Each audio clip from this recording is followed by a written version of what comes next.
नमस्कार, मैं डॉक्टर उषा राजपूत। आज हम बात करने वाले हैं ओबेसिटी यानी कि वेट गेन से रिलेटेड आयुर्वेद में क्या-क्या जानकारी है उसके बारे में। तो अब इस वीडियो में हम देखने वाले हैं कि हम इजीली वेट लॉस कैसे कर सकते हैं।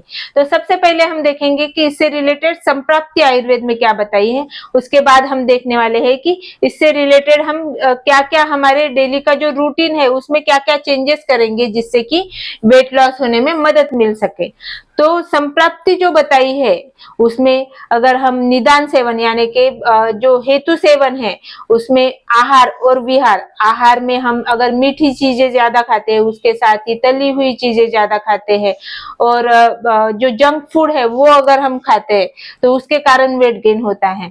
तो उसके साथ ही जो विहार है उसमें अगर हम एक्सरसाइज नहीं करते या हमारा डेली का जो वर्क रहता है वो अगर हम अच्छे से नहीं करते हैं तो उसके कारण कफ दोष की जो है दुष्टि हो जाती है और ये दूषित जो कफ दोष है उसके कारण शरीर में आम उत्पत्ति होती है। आम यानी कि अनडाइजेस्टेड फूड, अनडाइजेस्टेड फूड यानी कि जब हम खाना खाते हैं अगर वो अच्छे से डाइजेस्ट नहीं हुआ और वो जो अनडाइजेस्टेड फूड है वो उससे जो टॉक्सिन्स निर्माण होते हैं उसे हम आम कहते हैं। अब ये आम की अगर शरीर में ज्यादा वृद्धि हो जाती है तो उसके कारण शरीर में स्त्रोतोरोध निर्माण होता है। उसके साथ ही जो मेद धात्वाग्नि है जिससे कि हमारे शरीर में जो मेद धातु है उसे उसका पाचन किया जाता है उसमें दुष्टि हो जाती है। मेद धातु जिसे हम हमारी भाषा में फैट भी बोल सकते हैं, अगर वो फैट अच्छे से डाइजेस्ट नहीं होगा तो वो शरीर में वैसे ही रह जाएगा। तो स्त्रोतोरोध और मेद धात्वाग्नि में दुष्टि, इसके कारण शरीर में मेद धातु की वृद्धि होती है, दूषित मेद धातु की वृद्धि होती है और ये स्त्रोतोरोध जो है उसके कारण शरीर में वात दोष की जो है दुष्टि हो जाती है। दूषित वात दोष और मेद धातु इसके कारण शरीर में मेदो वृद्धि होने के कारण मेदो रोग यानी कि ओबेसिटी हमें देखने को मिलता है जो कि वेट गेन के लिए कारणीभूत रहता है। तो ये तो रही संप्राप्ति जो कि आयुर्वेद में वर्णन की गई है। इसके साथ ही अब हम देखेंगे कि इससे रिलेटेड जो हमारी डेली का जो लाइफस्टाइल है उसमें हम क्या क्या चेंजेस कर सकते हैं जिसके कारण वेट लॉस होने में हमें मदद मिलेगी। तो सबसे पहले आयुर्वेद में जो वर्णन आया है कि स्वस्थ पूर्ण और संतुलित अगर हमारी जीवन शैली होगी तो उससे हमें वेट लॉस होने में मदद मिलेगी। तो इसके लिए हम जो खाना खाते हैं उससे रिलेटेड क्या क्या वर्णन आया है। तो सबसे पहले तो हम जो खाना खाते हैं वो दिन के वक्त में खाना खाना चाहिए जिसमें कि सूर्योदय से लेकर सूर्यास्त के बीच में का जो वक्त है उसी वक्त में हमें खाना खाना चाहिए। यानी कि सुबह से 6 बजे से लेकर शाम के 6 बजे तक अगर हम खाना खाते हैं तो वो हमें अच्छे से डाइजेस्ट होने में मदद मिलता है। तो उसके साथ ही जो खाना है वो कितनी क्वांटिटी में खाना चाहिए।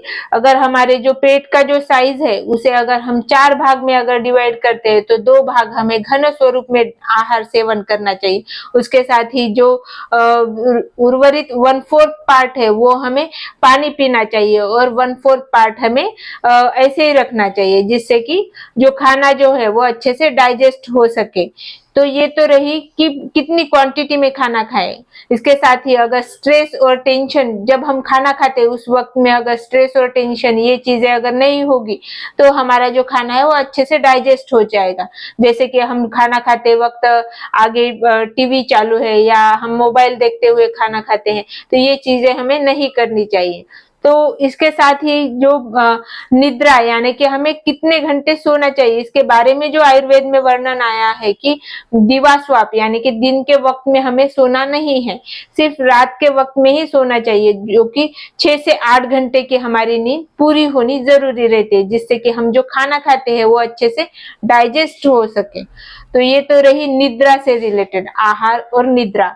और जो एक्सरसाइज है उसके बारे में जो वर्णन आया है कि जो एक्सरसाइज है वो प्राणायाम योगा जिसमें कि पवन मुक्तासन वज्रासन धनुरासन इसका अगर हम हमारे डेली जो रूटीन है उसमें अगर हम इसका उपयोग करेंगे तो हमें वेट लॉस होने में मदद मिलेगी। उसके साथ ही सूर्य नमस्कार भी इसके लिए बहुत अच्छे से काम करता है।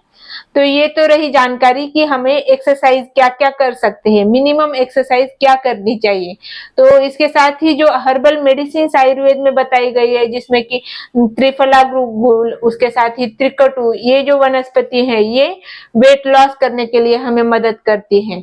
और उसके साथ ही अदरक स्वरस का भी वर्णन आयुर्वेद में आया है, जो कि हमारे शरीर में जो फैट है उसे बर्न करने के लिए वो अच्छे से काम करता है। यानी कि अदरक स्वरस जो है उससे दीपन और पाचन, ये दो जो काम है वो होते हैं, और जिसके कारण फैट शरीर में कम होने में मदद मिलती है। उसके साथ ही जो हम पानी पीते हैं वो अगर गुनगुना पानी पीते हैं तो वो अच्छी बात है। उसके साथ ही उसमें अगर हम शहद मिक्स करके पीते हैं तो उससे भी वेट लॉस होने में मदद मिलती है। तो ये तो रही जानकारी कि हम आयुर्वेद में जो वर्णन किया गया है उसके अनुसार इजीली वेट लॉस कैसे कर सकते हैं। तो इससे रिलेटेड अगर आपको और जानकारी चाहिए तो आप हमसे कांटेक्ट कर सकते हैं। धन्यवाद।